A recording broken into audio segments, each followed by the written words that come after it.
Welcome to the Virtual Memories Show. I'm your host, Gil Roth, and you're listening to a weekly podcast about books and life, not necessarily in that order. You can subscribe to the Virtual Memories Show on iTunes, or use our RSS feed with your favorite podcatcher. You can find the RSS feed on our websites, chimeraobscura.com/VM, or the much easier vmspod.com.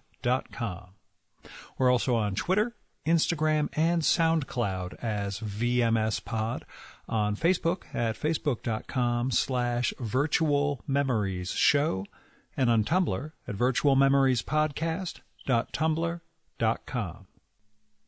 You can support this podcast and get access to exclusive content with a recurring monthly donation via Patreon. Just visit patreon.com/VMSpod and set up your level of support. Every week you'll get new material from our patron-only blog, and you'll also get to listen to my monthly bonus podcast, Fear of a Square Planet, which features extra material from our guests and is only available to supporters of the show. So visit patreon.com/VMSpod or paypal.me/VMSpod and help me continue to produce smart conversation every week about books, art, comics, and culture at the Virtual Memories Show. Now, speaking of doing this every week, it was another busy weekend for me, just like last time, although no protests. Well, I could have gone to a protest this time, but I didn't. I recorded Saturday in Manhattan and Sunday down in Princeton. And in fact, the Saturday in Manhattan one was kind of close to the Stonewall protests and sort of coincided with that. But I was sort of protested out, plus I had stuff to do back home. The upside is I now have all of February's episodes recorded, which is a pretty good feeling. I think I mentioned to you guys at the beginning of the year, my New Year's resolution was to stay at least 1 week ahead on the show, and I'm currently 3 weeks ahead, which is good. There have been times I've gotten decent results when I've recorded on like a Sunday and posted the episode, a day later. But at this stage, with everything going on, I don't need the anxiety. That said, anxiety and neurosis can lead to some pretty good work, and this week's guest has proved that for decades. Phillip Lopate and I first met in the summer of 2013 at the Bennington Writers Workshop. I was there sponging, not actually writing, and we recorded a podcast that fall. He was one of my first, it was like episode 38 or 39, and he was one of my first holy crap gets, where I sort of went into the show feeling like I was punching above my weight class. But we had a good conversation, and Phillip kind of, did not take an adversarial approach to me. We had a really nice time talking. And since he has a new book out now, I figured I'd hit him up for a follow-up podcast. Now that book is A Mother's Tale from Mad River Books, an imprint of the Ohio State University Press for their 21st Century Essays series. Now, Phillip Lopate is, and I've referred to him in the past as this, he's the Michael Jordan of the personal essay, which isn't just to say that he's really, really good at it, but that he's better at the personal essay than anyone else is at any other form of writing they're engaged in. He's really, really a master. And I'm sure he's embarrassed hearing this if he does listen to it. But if you've read Phillip's essays, you've probably read at least one or two about his upbringing and his parents. And this new book, A Mother's Tale, sort of helps blow up those essays, or at least create a whole new perspective or a lens through which to look at them. And he does this by letting his mother's own words fill in the blanks. It's an amazing piece of work. We talk about the book and what it's made of at the outset of the conversation, so I'm not going to go into it here just to have you hear it again. But what I am going to say is this book is currently the title to beat for my favorite book of the year. And, I mean, I only hope I read another book better than this in 2017. So that's A Mother's Tale by Phillip Lopate from Mad River Books. Oh, I also want to thank Phillip's daughter, Lily, for helping get this show together. She's doing publicity for a previous guest of mine, and I mentioned to her that I'd heard her dad has a new one coming out. So she was actually the one who gave him a nudge. And And that was nice, considering I only knew her as a character in her dad's essays. So I'm glad she's real. And Lily, thank you for helping out. Now, there's a long version of Philip's bio at his website, philliplopate.com, but it's really long. So here's the version from his new book. Phillip Lopate is a central figure in the resurgence of the American essay, both through his best-selling anthology, The Art of the Personal Essay, and his collections, Bachelorhood, Against Joie de Vivre, Portrait of My Body, Portrait Inside My Head, and To Show and to Tell, The Craft of Literary Nonfiction. He directs the nonfiction MFA program at Columbia University, where he is a professor of writing. I should add, I think Getting Personal, a selected writings collection of his from Basic Books, is a great place to start with Philip's stuff. Anyway, now you get the 2017 Virtual Memories conversation with Phillip Lopate.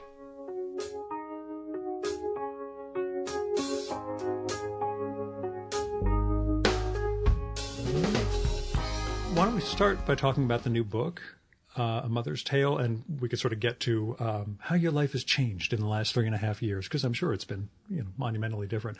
But what was the origin of A Mother's Tale exactly?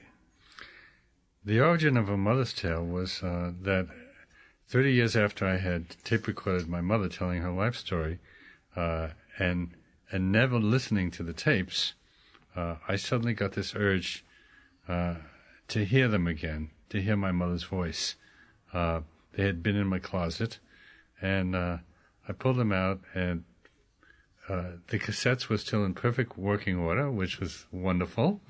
And you owned something that could actually play audio cassettes? And I went to a store where the only store in New York that still sold something that could play audio cassettes, and I started listening to them, and I found the material fascinating.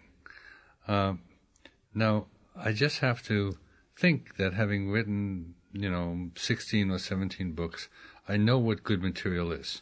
So I had to believe that it wasn't just because it was my mother, but that there was something about this particular life and this particular material that I could work with. And so I began transcribing it. And I transcribed everything, but I didn't use everything. I used selective passages, and then I wrote analyses in and around the recordings. So in a way, it's a kind of a drama piece. Mm-hmm. In fact, my wife thinks that it could be staged. So it isn't a classic memoir. It's really a kind of dialogue, or maybe the word should be a trialogue, between my mother and me 30 years ago and myself now, talking to both my mother and my younger self. So I thought that there was something about the material that was very very real and very raw in a way. And I had forgotten a lot of what she had told me, or I should say I had repressed a lot of what she had told me. And a lot of it was somewhat unpleasant. That is, it was forcing me to relive the drama of my childhood, growing up in a household where my mother and father were always fighting, and my mother was always struggling to gain some independence. So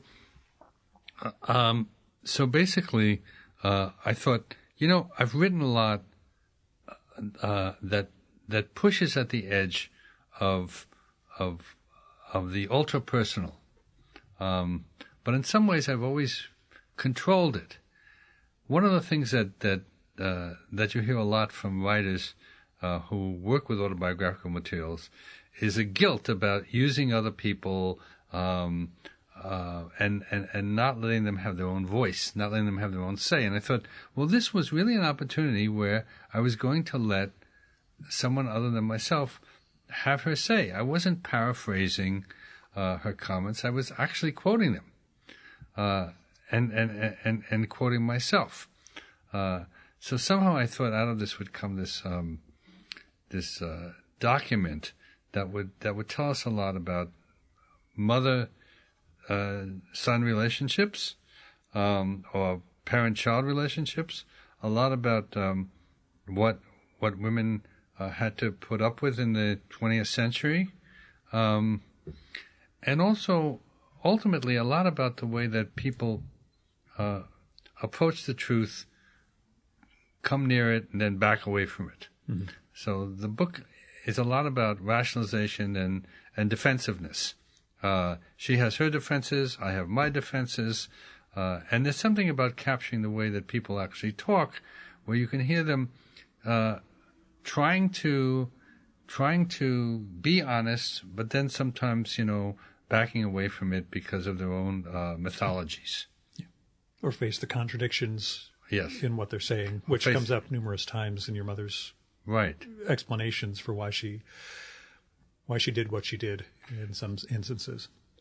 Yeah, for instance, my mother sometimes would say that my father had ruined her life, that was the worst thing she ever did. And then other times she would say, I don't bother about him. He's like a fly. I just brush him off, So what was he? Was he the monster in her path, or was he, negligible? But she didn't really confront that contradiction. So yeah, it was just a fascinating journey, something that I had been thinking about all my life, because in a way we never really do outgrow our parents. We never really outgrow our obsession with our parents. In my particular case, I had from really fairly adolescence on had been trying to distance myself from my family. I felt like there was something kind of like a Eugene O'Neill play going on there, mm-hmm. And for me to come to some sense of sanity, I would have to become a little detached from that drama. But meanwhile, I was always thinking about it.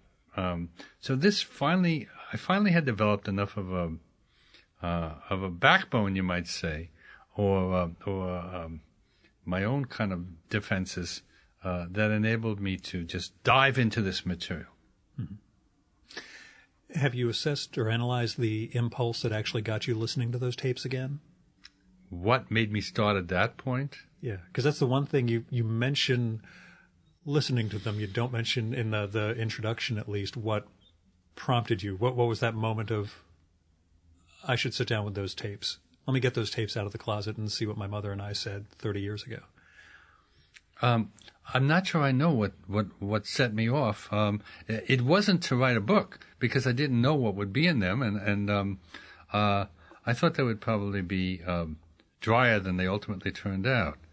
I think I was talking to my wife about my mother, and she knew my mother in the last years, and then it was like, wait a second, I can show you what I mean, Yeah. And then I started listening to the tapes, and at one point, someone said, well, why don't you get somebody to transcribe them? And I said, oh no, I'm the only one who can transcribe them. Plus, I already knew what was going on in them, so I could parse out a lot of it. But as it happened, my mother was a very eloquent speaker. She spoke very clearly. She became an actress in her later years. So, if anything, I mumbled much more than she did. Mm-hmm. And so it was easy to transcribe them. And there were times when I was transcribing them when I would catch my breath and say, oh my God. And then I would stop the tape and just sit there staring into space. Did I hear what I just heard, So yeah, it was quite a shocking, dramatic experience. And in the middle of them, actually 2/3 of the way through the tapes, there was this big argument that we have, in which I try to convince my mother that I love her, and she's not having any of it. To some degree, I was always. She always acted as though I was a spurning lover, who would not come through. She treated her sons as kind of surrogates for her husband. These were the men who would adore her and understand her, and we both failed her in different ways. In making this book, was the editing and shaping of those transcripts more difficult than the commentary, the explication you put in between? What was really the shaping? The shaping was like any storytelling. You know, I've always felt in some ways I've written fiction, nonfiction, and poetry, but I always felt ultimately I was a storyteller. And there's always a kind of narrative, and the narratives have a shape.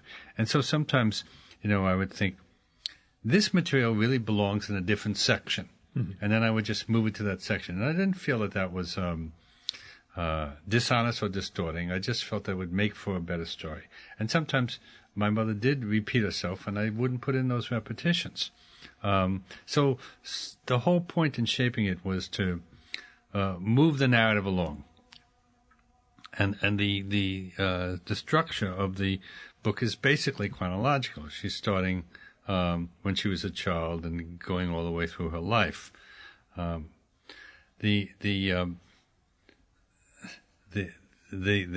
wrench in the whole thing was that even while she was telling her story, at a certain point I started questioning her and offering other interpretations that she might consider. And for the most part, she was not having any of them. She was essentially a monologuist. I've been thinking a lot about this. That is, there are people who have a continuous monologue running in their heads. I have no idea what you're talking about. Sorry, go on. Yes, and sometimes when you try to talk to them, they bat it away. Not because they're competitive or they're hostile, but because you're interrupting their monologue. Mm-hmm. Some monologuists can be very powerful people and very intelligent people, but it's a trait that is hard, especially for a child with a parent. It's hard to figure out what to do with that because it tends to be overwhelming. Mm-hmm. And so regardless of what my mother said all the time we were growing up and on these tapes, there was a part of me that just felt overwhelmed by somebody's monologue. So I began to feel as a wannabe writer, I want to have my say. I want to be able to find a place where I can control and structure my own self-expression, which clearly wasn't in my family. And very often you'll find this, that in a large family, the one who becomes a writer is often not the most extroverted one or the one who's holding forth, but the one who's quietly sitting there observing, And sometimes these quiet observers are reluctant quiet observers. They'd like to be able to talk, maybe to launch into their own monologue, but it's not going to happen. Yeah. So I began to interrogate my mother's monologue, and then actually doing the taping, and then 30 years later interrogating my interrogation. Mm-hmm. And as you know, I've written a lot of criticism and a lot of analytical essays. So this was something that I felt comfortable doing. I wasn't applying a theory. That is, I'm not a psychoanalyst. I wasn't working off of a theory of behavior. I was just, going on hunches. Why was she saying this and not that? Why was I responding in this way? And so I just kept asking myself questions like this. And that was a way of breaking open the discourse. Is there something you wish you would have asked that present-day Philip wishes 41-year-old Philip would have asked back then?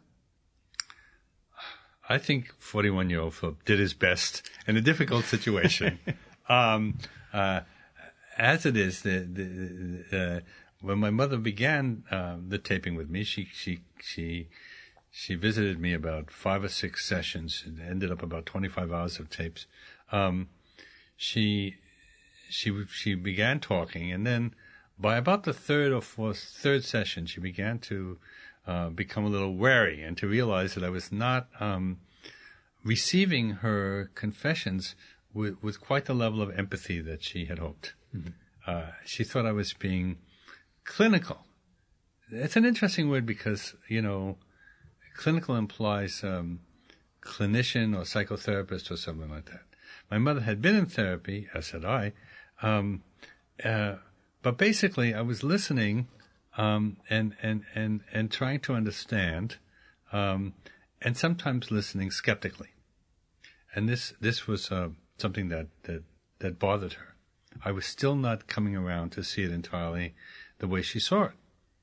And that opened up an opportunity for us to argue, to get what is the problem between us? Why are we so wary of each other? I would suspect that a lot of parents and children have this dynamic.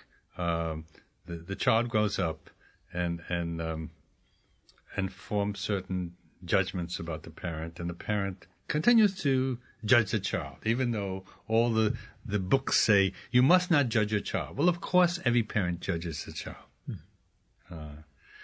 So we try to signal to each other what it was that was creating this mistrust. And I think in many ways the book is a realistic study of a mistrust which does not go away. It, as I say in the book, there's no on Golden Pond moment where we fling each other into each other's arms and say, the father knows best moment, or the moment where the child recognizes that the parent was right all along, or vice versa. So, that to me that works with my aesthetic, which is I've always been suspicious of narrative which moves towards the redemptive, towards the transcendent, the total reconciliation. As it happened with my father, a few years before he died, we had a sort of on Golden Pond moment where we both accepted each other. And then he went on and lived and became just as annoying as he'd always been. Or we reverted to just as annoying. And so very often life takes you past the key moment of reconciliation, and you still have to deal with. Well, that's the Levin moment from Anna Karenina, which I still think is the most honest moment in literature, when somebody has the great apotheosis, their life is going to change, and 2 minutes later they're still pissed off at the coach driver, and the little things still get to you. Exactly. Yeah. Exactly. Yeah. Was it weird going to this project at a point in your life that you're older than your mother was when she spoke, and you recorded this? What value, I guess, did that 30-year gap give, I suppose, is my real question. What gap did the 30-year... What value did the gap give you? Well, one thing is that it told me how little I changed. Yeah. That I was still... Were you arguing with her on the tape? Your present self? Did you find yourself? I can't believe you would say that to her. Well, I was still getting annoyed by the same things that used to annoy me about her.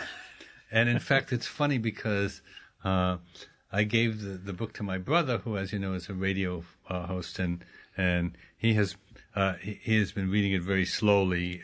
I have no idea whether he's ever going to finish it, but he said to me the other day, he said, I'm reading it, but she's still annoying me, that woman is still annoying me, so I thought, okay, well that's, that, so some things don't change. But I also think that I am so interested in history, so much more interested in history now than I was 30 years ago. Mm-hmm. And so even then I was trying to push my mother to see her life as embedded in history. She'd lived through the Depression, through World War II, the Korean War, feminism, gay rights, and so on. And I wanted her to reflect on how she saw what happened to her. Her experience was emblematic. she was willing to up to a point, though not much. And as I was working with the transcripts, I again thought, how is this typical? You know, you know, some of my mother's experiences with my father seemed to me like very, very characteristic of men in those days who went off to work and often were very silent when they came home, or the absent father, that whole phenomenon of the working, you know, basically the donkey who goes off and pulls the wagon. So, and this was before the consciousness-raised male, God help us, who didn't know how to say, I feel your pain, you know. I acknowledge your feelings. I acknowledge your feelings. And now wash the dishes, now that I've acknowledged your feelings. Yes, exactly. So I think one difference is just that as you say, I am now older than my mother was when she was taping, though not older than her when she died. Right. And in some sense, my mother is always going to be older than me, no matter how old I become. And that is also part of it. It's just to recognize that you're always 12 years old. There's a part of you that is always 12 years old. Yeah. There's a part of you that, especially for me, wanted to. Let me ask, actually, do you mean you'll always be 12 years old in their eyes, or that 12-year-old is still within you? It's within you, okay. so that when I was working with the tapes, I thought, I remembered how there was a part of me that always wanted to fix my parents' marriage. Like, you know, can't you just, you know, go to a marriage therapist or a sex therapist or something? Can't you work this out? Can't you reach a point where you realize neither one of you is evil or a monster? You're just two people with good intentions, but not on the same page. And so you can learn to accept each other. Because one of the main themes in the book that I discovered as I was working with it, I was trying to get my mother, this is 30 years ago, I was trying to get my mother to give up some of her grudges. She was a magnificent holder of grudges. And by the way, I do feel that sometimes women of that period, especially, you know, first generation, second generation Americans, they would hold grudges for a long, long time. Maybe there was nothing in the culture that said, you know, this isn't such a good idea, but they would really hold grudges. Mm-hmm. And as Jews, we're very good with that to begin with. As Jews, are very good. As I mentioned in the book, my mother had I had gone with my mother to the funeral and the burial of her older sister, and as she picked up the shovel to shovel dirt into the grave, she said, "That should hold the old bitch." And people heard her saying that, and I thought, "Wow, you know, that is a consummate grudge holder," you know. So I think ultimately, I was hoping that if I could get her to back off from some of her grudges, she would also give up her grudge against me. Her grudge against me, that I was not forthcoming, that I was analytical, that I always held a part of myself off from her, which I was doing, it seemed to me, for survival's sake. So yes, there was this attempt to understand, basically, and this addresses your question of how I changed. Is wisdom possible? Can we get wiser as we get older, or does a part of us always remain a child and with a fresh wound and the grudge and the hurt feelings? What'd you conclude? Because I'm going to go with, we always have that little child/monster inside of us. But I agree, we do. Yeah. But I also think that we do gain perspective, or more perspective, and that there's a switch inside me which I sort of throw automatically at times. Like, well, let's see it from her point of view. You know, let's see it from the other person's point of view. So it doesn't mean that I'm converted to the other person's point of view. It just means that for 15 seconds, Yeah. I'm seeing it from the other person. I am astonished at how, I'm 73 now. I still can get angry at little petty things and feel wounded. And I had a friend in his 80s, Rudy Burkhardt, who would tell me, well, I went to a party and so-and-so hurt my feelings. I thought, oh my God, you mean you're in your 80s and you're so accomplished and you still don't get over it? But I think that there is a kind of other voice inside you that says, get a grip, come on, what really happened that was so terrible? Yeah. For instance, I continue to have trouble with people who are monologuists. But now I understand the anger and the fury, and then I think, okay, you know what's going on now. Yeah. Let them get it out. Let them get it out. I mean, part of what I was struggling with in this book, and I'm always trying to figure out is to what degree are we all narcissists, solipsistic, self-absorbed? There's a wonderful quote in one of Emerson's essays where he says, what if it were true that other people really were real? He's acknowledging his own self-absorption and saying, it's like a leap of faith to believe that other people are as real as we are. But that's the center, to me, that's the center of everything. The inability to communicate, yes. to express like that. And that ineffability is that leap of faith we have to take. Exactly. Which you do a phenomenal job of trying to bridge in the course of this book, especially. But do you think about what your mother would have thought of this book? Knowing that so much of it is her words, would she still pull like a Charles Barkley and said, I never said that? I was misquoted in my own transcript. Exactly. You're taking me out of context with these giant paragraphs of her. I do come from a very competitive family, and I'm the writer in the family, and all the other members of the family is writers manqué. And toward the end of her life, my mother would take these creative writing workshops for senior citizens, and she subscribed to The Writer, Writer's Digest. Yeah. And she would show me these short stories, and they were all about a woman who is much more sensitive and intelligent and feeling than all the people around her, those clods. And I would try to point out to her that there was something imbalanced in them, and she would, of course, be hurt that I didn't appreciate them enough.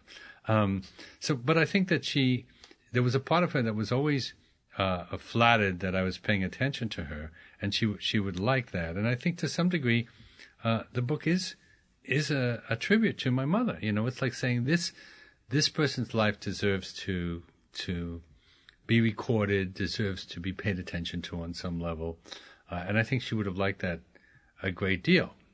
Now, if only she could have edited out my comments, it would be perfect. The Francis monologues or something. Yes. There is that moment in the book where she mentions hearing your brother on the radio. Yes. Just making some comic aside, which I've done my fair share of on these sorts of things. Exactly. About, oh God, don't get me started on my parents. Exactly. And yes. that's enough to drive her into a subsumed rage that she shares with you and not him, because she wants you to somehow side with her and subtly attack him. Yes. And I'm so relieved that she's not attacking me for a change. Right. But I recognize that what my brother said was probably fairly innocent. Yeah. And in any case, my mother never heard it on the air. Somebody related it to her. One of her friends, like, what your son said about you, Mm-hmm. And so then she was really off on a tear, But she deserved it because she had raised children who she had encouraged our self-expression. She always encouraged our self-expression. Brought this on herself. She brought this on herself. Yes, exactly. Although it was always a mixed thing. Like when I was in high school, I was writing short stories. And she would say, "Oh, you're writing about your mother, huh? And it's therapy. It's all therapy." And I think, well, if I did write a short story that was highly sympathetic toward my mother, but that was the last one perhaps I wrote. But anyway, but there was this sort of like stigma that if you write about real things, that you're just using it as therapy. And I've always felt that, that's where the artistry comes in. You try to give it a shape, and you try to be as self-aware as you can. You're not writing with a grudge or with an axe to grind. You're not writing a confessional No. piece either. Do you feel there was, I know you said it's a line you had when we spoke 3 years ago, sidestepping personal redemption. But did you feel any sense of reconciliation, perhaps, over the course of this? Yeah, I mean, I appreciated the vitality of my mother. Mm-hmm. I felt that she always set the standard for the title of a Susan Hayward movie, I Want to Live. She wanted to live. And I felt that I owed her a great deal in that regard, as well as the fact that she was very expressive. I owed her that she wasn't defeated. My father was not only defeated, but he made a kind of narcissistic fetish of being a failure. Mm-hmm.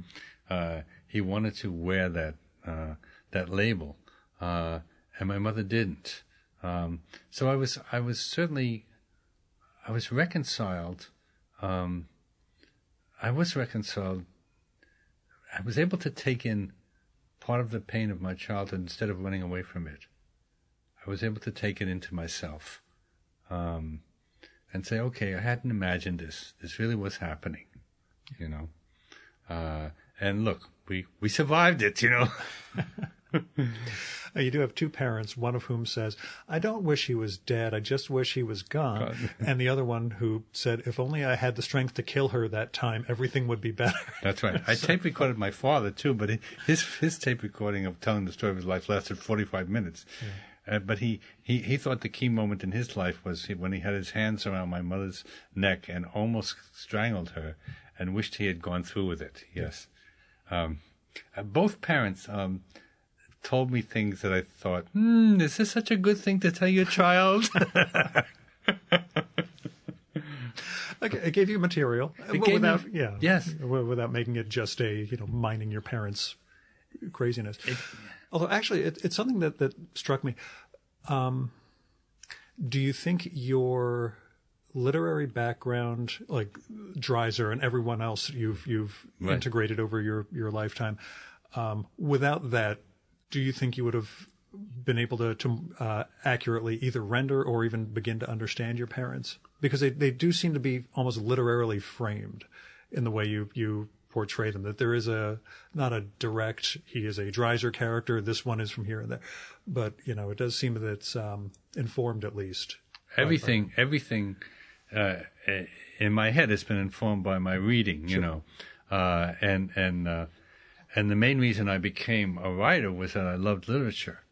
I still am baffled sometimes when I teach and students who want to be writers, but they're not particularly readers. And so for me, all of the understanding of character was framed by the novels I read, and the books I read. And my father was a reader. He was a great reader. And my mother read a lot too, but my father really was a great reader. He sort of turned us all on to that. And so he had read Dreiser. He had read Ludwig Lewison's The Tyranny of Sex and the whole notion of the miserable marriage and Long Day's Journey into Night was quite a hit in my family, as was The Brothers Karamazov, in which the father is killed. My father was also very impressed with Kafka's story, The Judgment.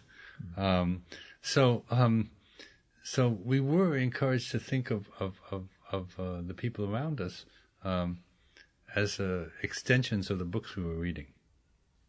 That's what I'd wondered if if you could have conceived of your family and these people in your lives without that framework, I suppose. No, I mean, the most popular book in Jewish Brooklyn when I was growing up was Dostoevsky's The Brothers Karamazov. And so the question was, are you Alyosha? Are you Ivan? Are you Dmitri? Or are you Sverdiakov? We went through that too, just me and my brother, Yeah. and our half brother, who we didn't tell. We were, wondering about those allocations, and Right. still trying to figure out who the fourth brother would have been. But anyway, Smedyakov, yeah. Oh, we were just wondering in real life whether there was a fourth we didn't know about that. Right, exactly. Actually, let me shift gears here. Yeah. Your daughter is now in publishing. Yes, 22 years old. Do you feel you let her down in that respect, that you actually followed that path and that career?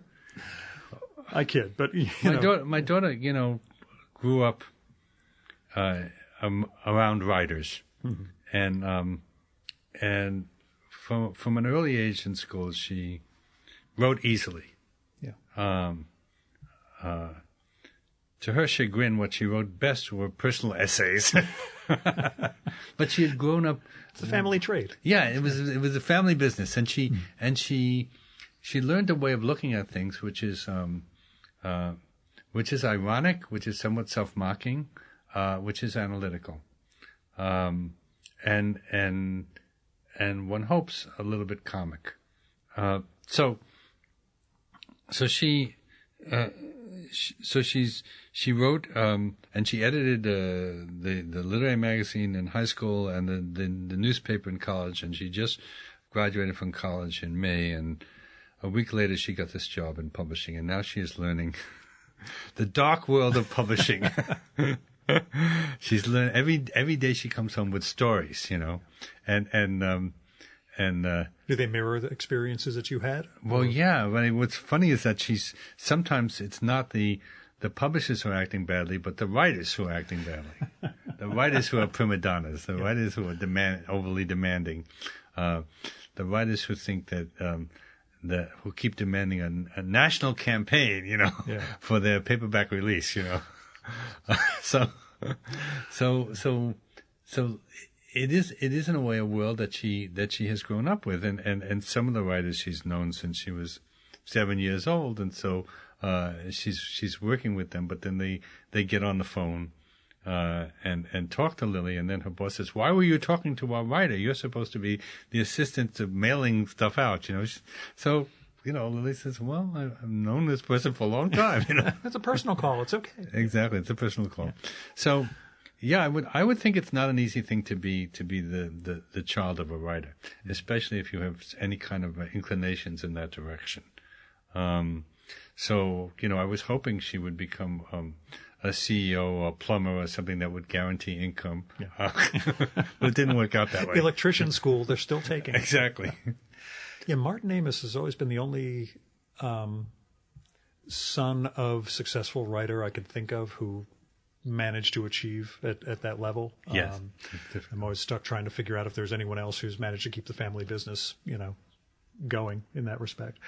Are you concerned with her personal essay writing that the tables will turn in any respect? She already wrote an essay about me, because there was this book called Every Father's Daughter, which was an anthology of pieces by women writers about their fathers. Mm-hmm. And there were quite good writers in it, like Alice Munro and Jane Ann Phillips, and Maxine Hong Kingston. And the editor of the anthology asked me if I would write the introduction as the sole male voice, the father. Yeah. The voice of the patriarchy. Yes, exactly, the voice of the patriarchy. And I said, "Sure, I will do it, but would you consider an essay by my daughter?" And the other said, "Well, okay, if it's good, we'll put it in." So I turned to Lily and I said, "You're on," and she wrote an essay that was beautiful, and it's part of the book. Mm-hmm. So she's already written about me. She could, I'm sure, write far more damaging things about me, and but I having used other people in my own writing, I have no opportunity to quarrel with being somebody else's material. Yeah. Do you have a such were the joys? Is there any Lopate work that's not to be published until we're post Lopate? It could be. Is there one you've already written? The way Orwell, said not until the headmaster and his wife are both dead. No, okay. No. Though that may well happen. But I've never written a memoir. I've written memoir pieces. And And I sort of thought I was going to write a memoir, and then this book came out because the material took up a whole book. Yeah. At first I thought, well, maybe it'll be a part of the book, but then it seemed to require being a book on its own. And I mean, they call it's part of a series called 21st Century Essays. Do you consider this Mother's Tale to be an extended essay, a slim history of your mother? I was stuck trying to tell somebody, what you would characterize this book as, categorize it. If it's part of a series that calls itself 21st Century Essays, then yes, I'll call it an essay. There you go. But it's like Duchamp calling the urinal, art because he said, well, it's. But I think my own feeling is that it's not really an essay. It's not really a memoir. And as I said, if it's similar to anything, it's sort of like a play. And it really builds that last maybe quarter where the conversation gets very, very heated. Well, we take off the gloves. Yeah, it was one of those. During the book, early on in the book, I was thinking, I really should sit down with each of my parents and maybe do this sort of thing. And by the end, I was like, no, it's probably a bad idea. You could try it. I mean, but you may not like what you come up with. Happens, yeah. And there's also a degree of. In this format, I tend to recede and just ask questions as opposed to interjecting and pointing out things. And I feel that I would probably point out, as you did, some of the contradictions or, ways of trying to break through things. How old are your parents? Let's see. Dad was 1938, so he's 79 this year, and Mom will be 77. So, yeah. This will be the last moment to get there. Yeah, I know. I've been thinking about it. Trust me. And again, the book really put me in that mind with, do I want to know, but then also, what gets lost if you never ask? Yeah, I agree. Yeah. So you're putting me in a quandary, Lopate. That's what I'm telling you. Okay. Now, it has, as I said, been over 3 years since we spoke. And it's not like we're, close friends or anything, but, how have you changed? What have the last 3 years been beyond the insane political atmosphere we now live in? There've been a lot of changes. I've been writing a lot for the New York Review of Books, which is kind of like a very distinguished outpost. All my life I had wanted to write for the New York Review of Books, and I thought, why don't they ever ask me? And then they started asking me, and I said, I don't have any time for this. No, I said, yes, I think I'll find some time. Good. And I continue to write for places like the New York Times Book Review and the TLS. This year I even started keeping a weekly blog for the American Scholar, something I thought I never would do. But if you go on one word, theamericanscholar.com, you'll see that I have this weekly blog called Full Disclosure.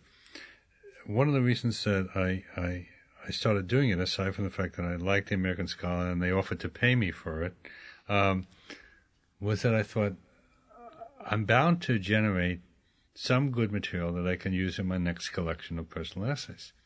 And I also thought that because there was something casual about it, it didn't have to be more than like 500 words, basically they're looking for something between 500 and 1,500 words.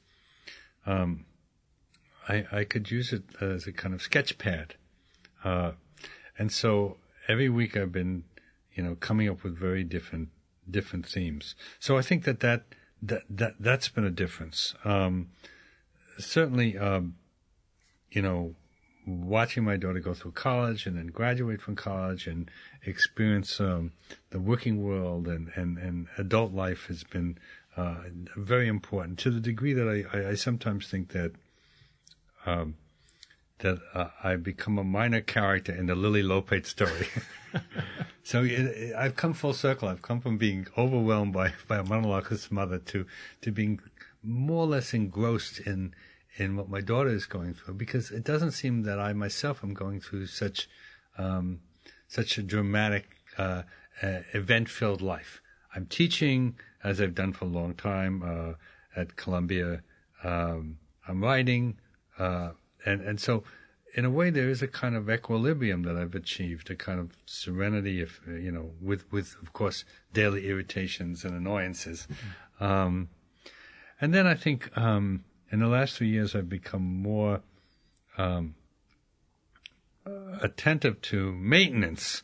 So I now have to see various doctors to make sure that nothing bad happens. Yeah. This is why I reread Philip Roth's Everyman once a year, just so I can get in the routine for this in 20, 30 years when it all starts. So, there's checking out on your prostate, there's checking out on the precancer cells on my forehead, the cholesterol, the cholesterol, blood pressure. So it's strange because I still play tennis once or twice a week, and get around and walk a lot. But I have a different vision of myself. I see myself as, as a machine that if not wearing down, it has to, different parts have to be replaced from time to time. Wow. Did your I also feel that there's a big difference between 70 and 73. I feel like people should be cutting me more slack. In terms of you being the like August personage, or, you're sort of distinguished, or just for God's sake? Less because I'm distinguished, more because they're responding to me as though I were a man in my 50s, because in many ways I don't seem all that old. Yeah. So unconsciously, they're always very surprised. Sometimes when I'll say, well, I'm 73, and I see this little shock, and they think, oh, I didn't realize he was that old, So then I feel like, I'm not doing bad for somebody that age, And of course I read the obituaries, and all these people, they made it to 67, So of course there's a different way, it's like we're not prepared to think of ourselves as older, we carry this adolescent self in us for so long, the promising person, Yeah. And then you realize at a certain point, you've either achieved your promise or you haven't. I mean, I came to the conclusion about almost 2 years ago, that basically I had done my work as a writer. That the oeuvre was pretty much settled, and anything from this point on was lagniappe or extra, and so I told various people I didn't think I was going to write any more books, and then I wrote this book, and now I'm thinking about other books, but I do feel as though there's a big difference between I'll show them next time. I'm really going to show them. Or, if I haven't shown them by now, I'm not going to show them. Basically, what you see is what you're going to get. This is what Phillip Lopate's writing is like. I had forgotten, by the way, and it's something I will probably mention in the introduction. I'd forgotten how much I enjoy your prose, because it's been a couple of years since I read, and it was just within the first page or two of this, I was like, oh, yeah, okay, that's why he has the reputation he has, because this is this beautiful, clear, and revealing at the same time. I love prose, and I sometimes think about probably shouldn't say this, but think about friends of mine who are writers or students who are writers, and I think their material is okay, but they just don't seem to have that edge in their prose, And it's very hard to teach it to anybody. And it does have to do with some innate pleasure that you have in making sentences that have a little bit of a sharpness to them. Yeah, who are we've talked about the essayistic influences, but who are the who are the prose influences in your life? Do you know if there's any writers that you thought, wow, I wish I was writing like this when you were developing? There were so many. I mean, Yes, I wonder if there's any that really jumped out at you. Like an Orwell. People have that as their sort of template for the window pane. Orwell was never my main person. When I was young, I was very drawn to Italo Svevo, Confessions of Zeno. I was drawn to Machado de Assis, Epitaph of a Small Winner. I was drawn to the ironists, you might say. Recently I did I edited a collection of Max Beerbaum's essays. And so, I read, with real interest, the sort of the serious writers, but I never wanted to be a solemn writer. Mm-hmm. It was very important that there be some kind of a lightness in it somehow.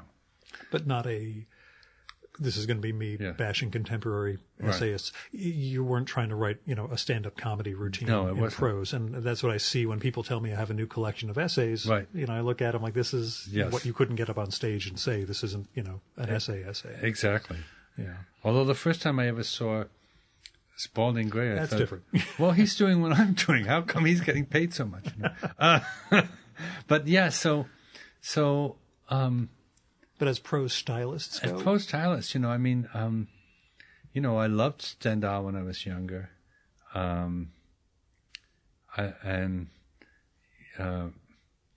writers who like Isaac Babel, writers who could catch you up short, mm-hmm. where there'd be a sense of surprise and a sense of danger, So on the one hand, I was very interested in those kinds of writers that were very voice driven. On the other hand, I was drawn to writers who could create an air of reality, like R.K. Narayan or Trollope, for instance. Who could just get a story going and draw you into it. I loved Thomas Hardy. He's always been very important to me, not because his prose style is so amazing, but because his vision of life is so uncompromising. He's not going to soften things, sentimentalize in any way. I don't know. There's so many writers who. Oh yeah, we're sitting here surrounded by your books. Exactly. Is of course how I judge other human beings. But yeah, like Milosz. Of course, I like Milosz's poetry and his prose. So like I'll read someone like Kapuscinski, for instance, and he has that slightly sardonic sense of worldliness. Worldliness is what I was really looking for a great deal. Mm-hmm. So one of my favorite books is The Pillow Book by Say Shonigan, and she can write about anything and everything, but with great kind of opinion and a sense of she's going to say what she thinks, no holds barred. Let me ask a weird question, mm-hmm. and they're all weird questions because they come from me. In your experience teaching. Mm-hmm. You approach the personal essay as that sort of Montaigne idea of it's reaching our common human elements, our common humanity that we find within the particular.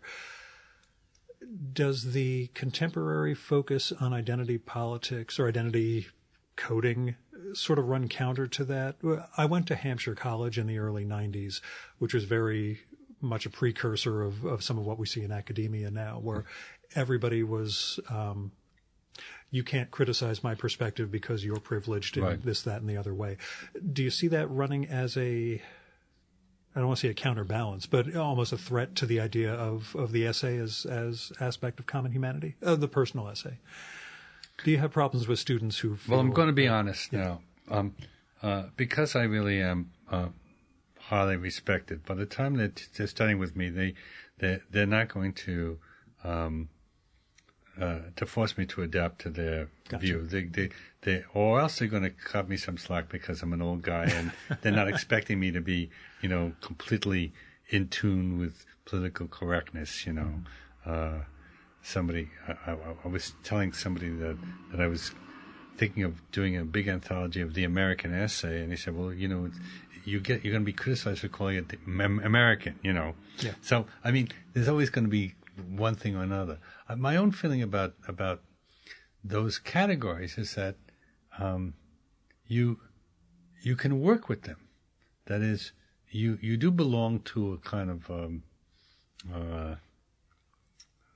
ethnicity, religion, geography, and so on.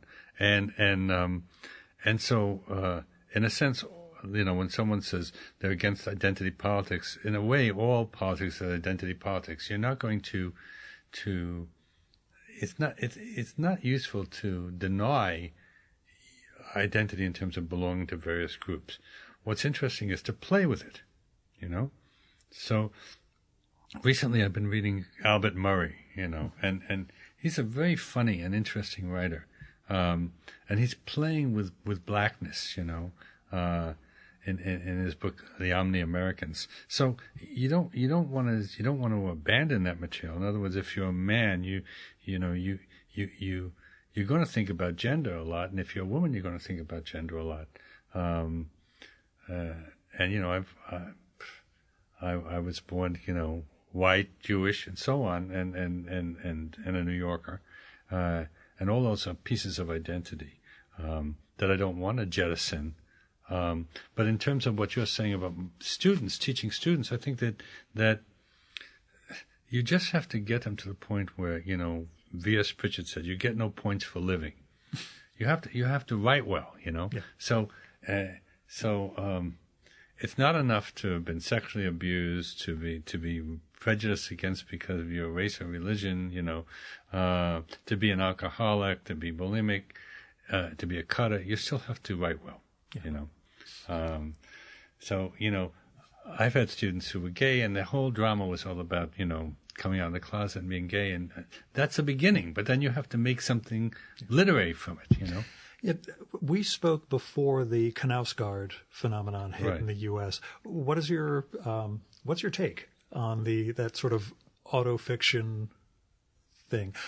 I will, you know, before you start, I will say that anything that gets a bunch of hipster Brooklyn writers writing more about their own lives really is not something I want to see take off, but, you know, you may have a different perspective. Well, I read the first volume, and I gave it a blurb, actually, before there was a Knausgaard phenomenon. Yeah. So the very first volume, I gave a blurb, and I thought it was really interesting, and I thought he was trying to do something that was, you know, contemporary Dostoevskian, which is to go into this feeling of dread, if you will, you know, of ordinary life. Mm-hmm. And then I read the 4 volumes of Elena Ferrante's tetralogy, and I was really with them for the first 3 or 4. Yeah.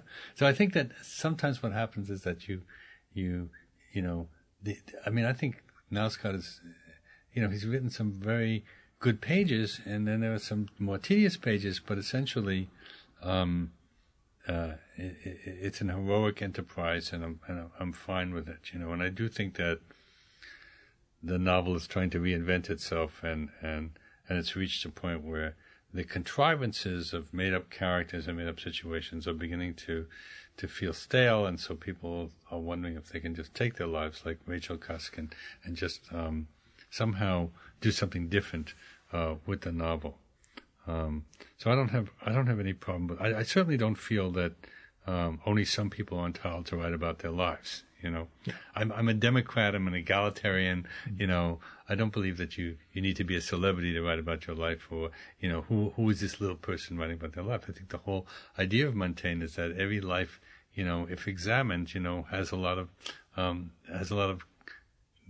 currency and a lot that's relevant to other people. So you don't have to be brilliant or wise or rich, you know, to write about yourself. I don't know if that answers your question, or where you're coming from in asking that question. I'm wondering if you feel that, I don't want to say that it's an intrusion of fiction onto the personal essay, but, you know, is there there's been so much hybrid like that? There's been so much border traffic between fiction and nonfiction. We'll put up a big wall. That's our new new thing in America. There's such border traffic, and I think that you know, my own feeling about fictionalizing nonfiction is that I'm inclined to regard nonfiction as truth telling, and that it's not such a great idea to lie in nonfiction. Yeah. At the same time, there have always been autobiographical novels, you know, like Martin Eden, for instance. I mean, Jack London writes what's basically an autobiographical novel, and then in the end he kills off his character, which he obviously couldn't do himself. So there've always been books that started out in a kind of autobiographical way, and then sometimes moved in another direction. So I I think the short answer is purity is out the window. We're not going to get pure genres. There's always going to be prose writers who are very influenced by poetry, for instance. Sure. So I think the question is how you swim in all this now. You know. You going to start a memoir? I probably will. A few more people have to die.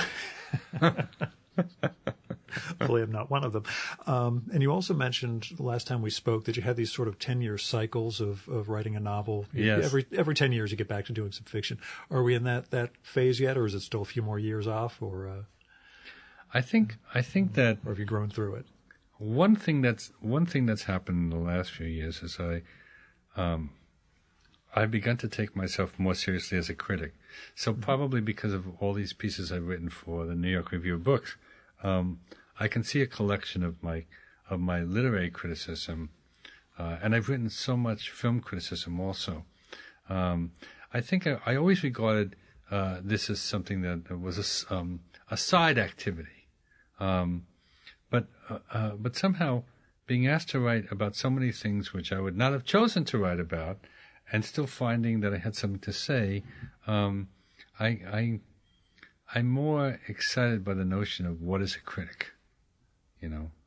And do you differentiate between a critic and a reviewer?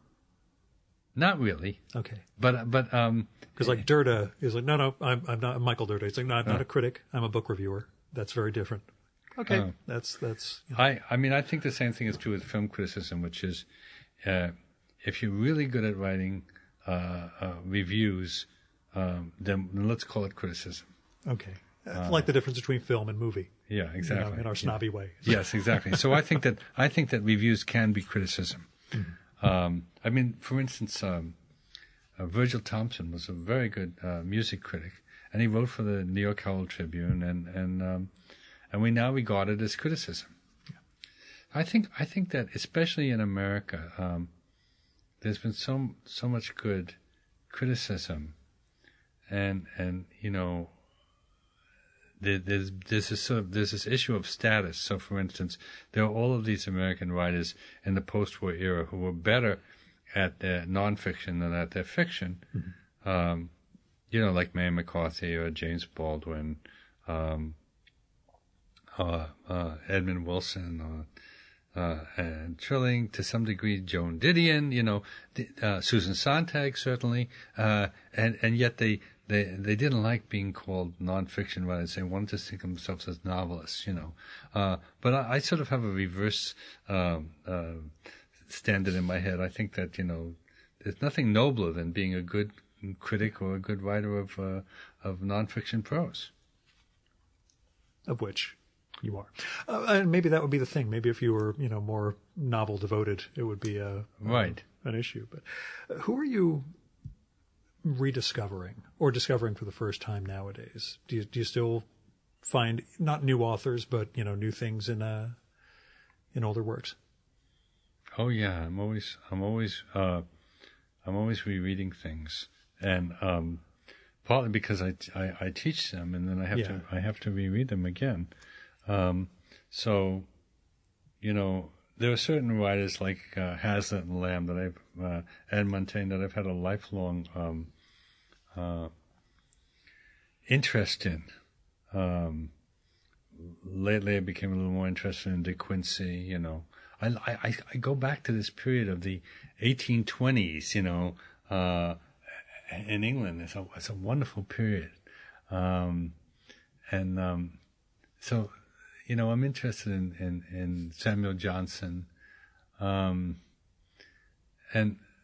there are people like there. You know, I've been interested in Baldwin for a long, long time, and in a way, when I started reading Albert Murray, he seemed to me like a counterweight to Baldwin. Baldwin was so, in a way, filled with the drama and the misery of Harlem, let's say, and then Albert Murray comes along and says, it's not so bad, you know. It's a celebration. Yeah, you know, people are having a good time, you know. So this question of seriousness and lightness is always something that I'm intrigued by.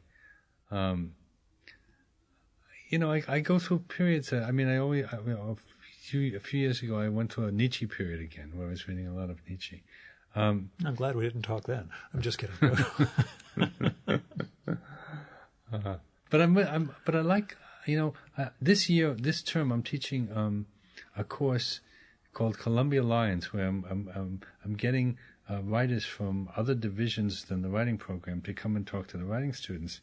And so some of them are people like Adam Kirsch and Mark Lilla and Edward Mendelsohn, who are very good critics, I'm excited by their prose, It's really interesting how much intelligent writing is still being done, And yet, I don't want to say there's no market, but it's a very different intellectual atmosphere to be doing this. It's a different intellectual, but it hasn't entirely disappeared. You're talking to a guy who is spending a Saturday doing this, so I do my best to try to keep.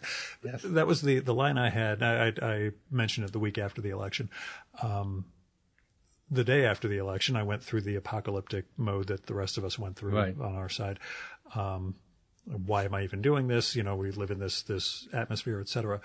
And it was while I was walking my dog around the block after that the very end of Invisible Cities by Calvino hit me with the all you can do, basically in the middle of the inferno is to try to find the things that aren't inferno and, cultivate them and keep them going. And I thought, that's what I'm doing. That's what I'm doing, I guess. That's why I'll keep at it. You asked me how I had changed in the last 3.5 years. And one of the main changes, I think, has been the response to Trump's victory, because nothing has hit me as hard in public life, I think, in my entire life. And I usually was able to preserve a certain a tiny detachment. I'd lived through a lot of bad elections, Nixon and Reagan and the Bushes. But nothing had really affected me so deeply. And I do think that for writers especially, it's very threatening to have language lose its factuality, for lies to be offered as truth, and for stupidity to be offered as intelligence, obvious stupidity. So I am going through the same experience that a lot of other people are going through in, you could say, our cohort. And one thing is interesting is that I've never felt my tribe or my cohort to be so unified. We're all saying the same things. Yeah. We're all feeling the same things. Sometimes as a writer, I cast about for something original to say about this, and I realize there's nothing original to say because it's so obvious. Why would you want to alienate the entire Muslim world, Mexico, one of our closest allies, and so on and so forth? Why would you want to do this? It's just wrong, stupid, So I feel that all the values that I grew up with have been repudiated in one election in a way that they never were repudiated completely. That is, even when the Bushes were elected, they couldn't say things against all Muslims, for instance. They just couldn't say it. The way I look back at it, we were against George W. Bush, but he ran on something called compassionate conservatism, which I know we can consider that to be an oxymoron, but at least you could say the lip service was given to there's to a tolerance of and so on. Yeah, exactly. And so that's not there anymore. So you feel like I feel like I'm an outsider in my own country. Except I do know that that Hillary Clinton got almost 3 million more votes than. So it isn't so much a question of the country has turned in this way as the Electoral College has distorted it to make it seem as though there's an idiotic majority. There isn't an idiotic majority, but so it's hard to be sanguine or peaceful when every day you pick up the newspaper and something atrocious has been done. In other words, I thought at this point in my life I would start to move toward a benign older age, and I wouldn't have to feel so personally engaged and threatened by public events. But that's not the case. Has there been any? Well, what has the atmosphere at Columbia been like? I mean, I know it's the middle of New York City. You're going to attract a self-selecting base, but yeah, has there been essentially grief? I mean, okay. There's no pro-fascist tension. No, not at all. Okay. No, not at all. I assumed, but no. My students were very shocked during the primary when I admitted that I was voting for Hillary and not Bernie. They saw that as a complete stupidity. Why would I want to do that? Because a Jewish socialist is not going to win the general election. Because a Brooklyn Jewish socialist. I am a Brooklyn Jewish socialist, and I know that my kind is not going to win the election. Right. So therefore, I voted for Hillary. And if you think the dog whistling was bad in this campaign, imagine if it was Bernie Sanders. I know. I just didn't think it was going to fly. So, but no, Columbia is very, they're especially in the School of the Arts. It's like, what can we as artists do? And I've spent a lifetime thinking against agitprop art, and so I'm not inclined to do that, But I did find myself writing several times in my weekly blog about this because I can't get it out of my head. And when we spoke earlier, you were not dismissive of the blog concept as is. You were simply, you'd say if it was good writing, it's good writing. What have you learned from writing in that? I was slightly dismissive. You were a little, but not too dismissive. I'm going to give you credit for this. As often happens with me, I say, no, and they say, okay, let's try it, Yeah, and what has that experience been like, writing that, 500, 1,500, blog sort of... I don't really think that my prose style changes whether I'm writing... Of course, if I write for different audiences, it changes a little. But I don't think it changes a whole lot. I think that I'm basically an essayist, whether I'm writing 500 words or 5,000 words. Yeah, but do you find it to be a different format at all? Or, again, a different way of approaching not really knowing what the audience is going to be?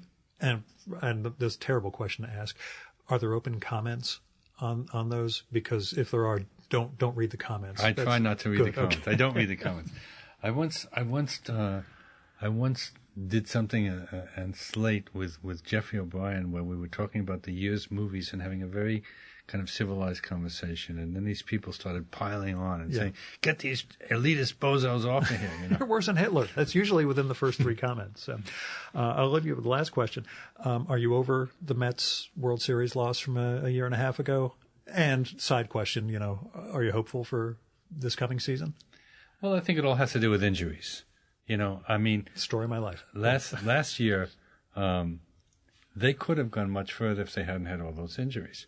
As it is, it was thrilling that they got into the playoffs. And then I'm kind of baffled that for the second year in a row, Familia gave up a lead. So, he's almost perfect during the season, and then the postseason starts, and I don't know whether it's because the Mets use him too much or whether it's because he responds to the tension and the pressure by putting the ball a little bit more over the middle of the plate than it should go. Or, final theory, that other players become superhuman sometimes. They get so jacked up in the postseason that this little twerp hits a home run, Remember, Mariano had to give up the home run in '97 to Sandy Alomar. Exactly. That's even the greatest of all time has to have a meltdown at some point. It will happen. So, I want them to hold on to Jay Bruce, Mm-hmm. I want those 100 RBIs, even if he goes through periods of slump. I don't feel that they have the strongest lineup. I really don't. I think if the pitchers come back, their starting pitchers, then that should be very good. But I think that part of the problem with the Mets is that they were hyped too much, these young pitchers. Yeah. And everybody was treating them like Cy Young winners, and they hadn't yet won 20 games. The only one who had won 20 games was Bartolo Colon, who was the oldster, So the one who makes the rest of us feel good about professional athletes because he's 300 pounds. Yeah. So I think that these pitchers still have to to show that they are not just filled with talent, but that they can sustain a season-long, effort and win 18, 19, 20 games. And you were around for Generation K 15, 20 years ago. They all blew out their Generation K. Exactly. Okay. Very, very last question, which Yeah. I should have brought up earlier. Yeah. Your sense of Jewishness? Is strong. Cultural, observant at all? Are you Sense of Jewishness is as a cultural thing versus as a religious thing? I reject the idea that Judaism is just a culture. I do feel that there's a religion. Mm-hmm. Therefore, what interests me in Judaism is the textual analysis, the fact that it's so related to texts, and reading and commentary. Reading and commentary. So to some degree, I do see Freud and Marx as being, rabbis, and so I feel comfortable with that. That's not about latkes, that's about something different. And I usually go to services in the high holidays. Mm-hmm. I have a kind of friendly rapport with the rabbi at the synagogue near here. I don't believe in God. I don't even wish I did believe in God. It's just not an option for me. Or if I did, I would have a very long series of complaints. But anyway, and another thing. Yeah. Yes, and another thing. But I do regard myself as unregenerately Jewish. And when I wrote the essay about the resistance to the Holocaust, I got a lot of flack, of course. But I wasn't saying, the Holocaust didn't exist. I was saying I wasn't comfortable with some of the uses we were making of it. Mm-hmm. But I do regard myself as somebody within a Jewish literary tradition. When I read someone like Leonard Michaels, I hear the Yiddish rhythms in his sentences. He was closer to it than I am, but I still feel that there's something about this kind of wry, ironic style that is classically Jewish. When I was teaching down in Houston, Texas, where there aren't that many Jewish, people would sometimes say, "Oh, you remind me of Woody Allen," and I think, no. Woody Allen and I are both taking from the same magic barrel, a certain kind of pessimistic or contrarian humor. It reminded me of the animated TV show King of the Hill. Takes place in little rural Texas. The lead character's mother in a nursing home starts dating a Jewish guy, and one of the pals who stands out on the street with Hank says, "Is he funny? Jerry Seinfeld is funny." That was it. Yeah. So, exactly. But again, as reputations go, that's a good one for us to live up to. Yeah, I don't mind that at all. Yeah. Wait, Philip, thanks so much for coming back on the show. Well, it was great to be in conversation with you.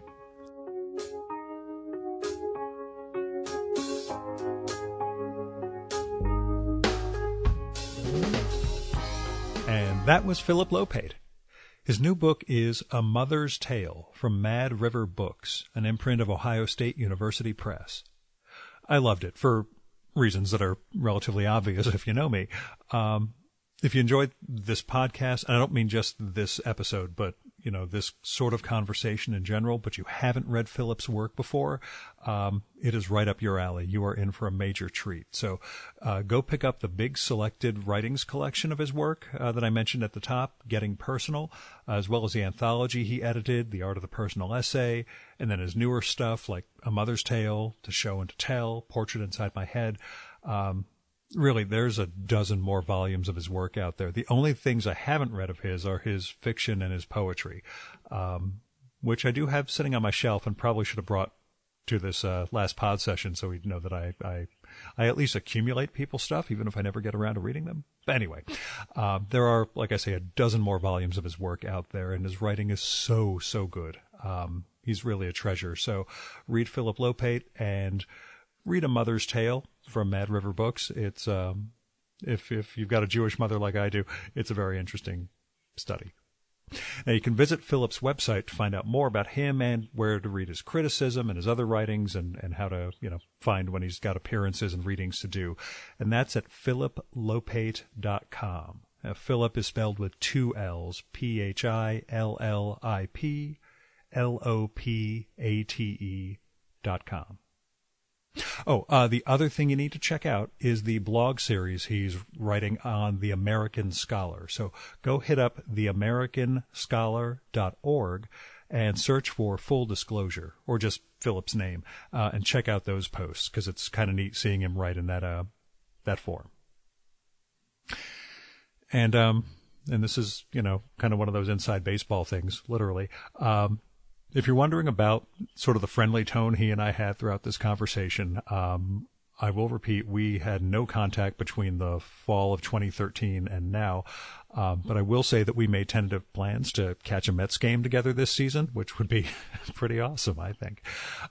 Anyway, once I wrapped up with him, I did ask Philip, so who are you reading?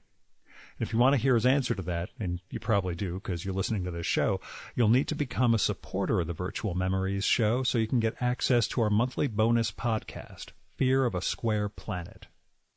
You can do that at patreon.com/VMSpod or at paypal.me/VMSpod. I've got all sorts of goals and goodies in place for supporters of the show, including that podcast, patron-only blog, the handwritten show notes for every episode, which are pretty disturbing if, there's any criminologists. Never mind, I didn't say that. A series of ebooks I want to launch, and more. So go to patreon.com/VMSpod and support the art of fine conversation. This one was recorded in Brooklyn, so there were, the costs were gas, tolls, coffee. I did find street parking a few blocks from his place, so no parking this time. I didn't do my standard practice of parking up on West 96th Street in Manhattan and taking the train down. I gambled. I won this time. I'll get screwed next time. That's the way it works. Still, if you want to help defray some of my ongoing costs for this show, like web hosting, travel, equipment, the fact that I'm spending my weekends doing it, then please visit patreon.com/VMSpod or paypal.me/VMSpod and make a one-time or recurring donation. Now, speaking of donors, special thanks go out to Paul W. Jones, Kevin Katila, Michael Janizik, Fred Kish, Jonathan Kranz, Andrew Mason, Greg Tanner, Zach Martin, Craig P. Steffen, and Ron Slate for going over and above in their support of the Virtual Memories show. We've got the full list of show supporters at chimeraobscura.com/VM, and I swear they're not all men. Now, our music for this episode is Nothing's Gonna Bring Me Down by David Bayerwald, used with permission from the artist. David's got a reunion project going with his great 80s band, David and David. I'm not sure, because David mentioned this week that he was quitting Facebook and deleting his account. So I'm not sure if it's still up there, but you may want to go check out facebook.com/DavidandDavidMusic to learn more about that. If it doesn't exist, look up David Bayerwald, Baerwald, and I'm sure there's some resources online that'll help you too. One of my favorite musicians and a guest I'm very happy to have recorded with. And that's it for this week's Virtual Memories show. Thanks so much for listening. We'll be back next week with Patrick McDonnell, the wonderful cartoonist behind Mutts. He's an animal rights activist and just a really good guy and a really interesting and thoughtful cartoonist. That said, there's a slight chance the episode might get delayed. We did record it, but there's some editing issues we have to take care of. So if it's not Patrick McDonnell next week, then it's going to be Jeff Nunokawa, professor of English literature at Princeton, who is also the one guy who has figured out how to use the notes function in Facebook and has created a brand new form of writing from that. Anyway, you'll get one, you'll get the other, come back, a little from column A, column B, whatever. Until next time, you can subscribe to the Virtual Memories show and download past episodes at the iTunes store, or you can visit soundcloud.com/VMSpod. You can also find all our episodes and get on our email list at either of our websites, vmspod.com or chimeraobscura.com/VM. You can also follow the Virtual Memories show on Twitter at VMSpod, on Instagram at VMSPod, on Facebook at facebook.com/virtualmemoriesshow, and at virtualmemoriespodcast.tumblr.com. And if you like this show, please tell your friends, send it to them, send a link to the show, send them the RSS feed so they accidentally get 200 episodes and fall in love with it and tell all their friends about it. Whatever you do, if you enjoy this, share it with people. And go to iTunes, look up the Virtual Memories Show in the iTunes store, and leave a rating and review for the podcast. That'll tell Apple that there are people out there who dig this, and maybe they'll rank it a little higher. Till next time, you've been listening to the Virtual Memories Show. I'm your host, Gil Roth, and you are awesome. Keep it that way.